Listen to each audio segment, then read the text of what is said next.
Et puis, on essaie de céder les sites. On trouve des repreneurs. Que font les repreneurs? Ils ont fermé ce qu'il fallait fermer. C'est le bénéfice immédiat.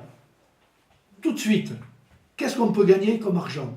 On a vu beaucoup de nouveaux patrons arriver et puis disparaître aussi vite.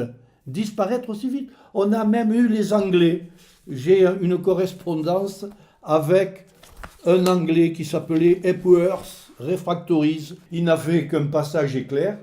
Donc l'usine, elle est morte petit à petit.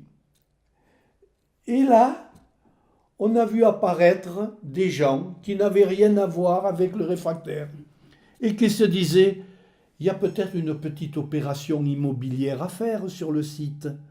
On pourrait peut-être récupérer le site pour élever des canards. Ça a été fait. Pour faire pousser des champignons. Ça a été fait. Et surtout pour acheter le site. Et c'est à ce moment-là qu'avec les copains du conseil municipal, on a décidé de créer le droit de préemption urbain. On a dit, si quelqu'un essaie d'acheter le site pour l'euro symbolique ou le franc symbolique à l'époque, la mairie achète. Et on en fera bien quelque chose de ce site.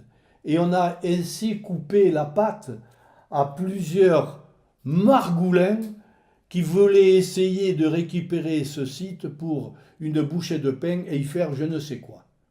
Toujours est-il que l'usine est restée en l'état, vieillotte, c'est vrai.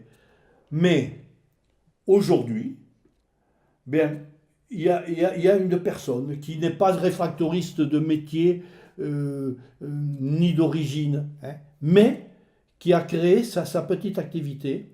Il a recréé donc une unité qui grossit jour après jour. Et ce matin, dans le journal, vous voyez, nous sommes le 22 août, et je vois qu'il recherche encore 8 salariés de plus. Il est parti à 15, puis 20, puis 30, puis 40, 60, vous voyez, 8 de plus. Mais je me réjouis. Et je me dis, quel temps perdu, quelle matière grise perdue, quelle fatigue perdue, et surtout quelle déception de voir que des anciens qui aujourd'hui sont morts, qui se sont battus pour faire vivre ce réfractaire et qui n'ont pas pu voir qu'aujourd'hui, l'IBOS réfractaire vit toujours. Je fais confiance à des gens qui, comme vous, vous intéressez à ce travail-là pour aider, par exemple, l'association PHP, Pays, Histoire et Patrimoine, à réaliser un travail sur la briqueterie. Ça mérite que l'on puisse porter à la connaissance des gens qui ont vécu ça dans leur chair, dans leur cœur, qu'on leur laisse une trace importante.